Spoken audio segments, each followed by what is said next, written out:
guys, Rika here, and if you're a new player, today I'm going to show you how to get PAL fluid in the early game.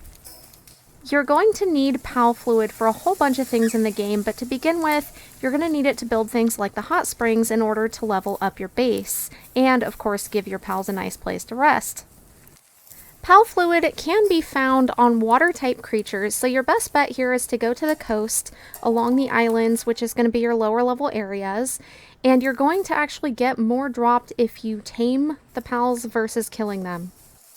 I'm just going to show you a few examples of some of the pals that I killed and or tamed in order to get some PAL fluid.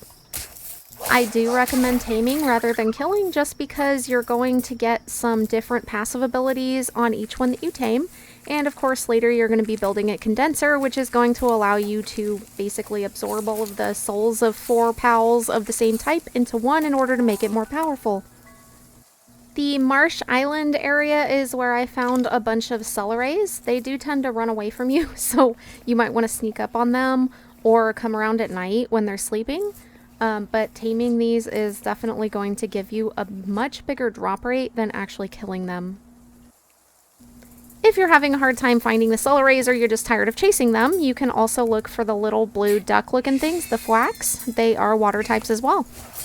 Thankfully, between the pengullets, the flax, the cellerays, and the tephins, there are lots of low-level pals that you can farm for PAL fluid.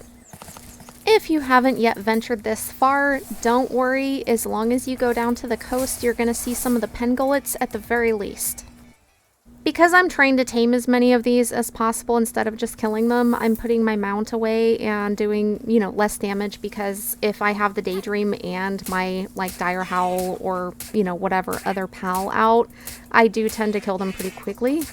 If you're not interested in taming and you just want to go around and kill some stuff and get some drops, of course you don't have to be nearly as careful as what I'm doing here. You can just bring out your Daydream and whatever other pal and go ham.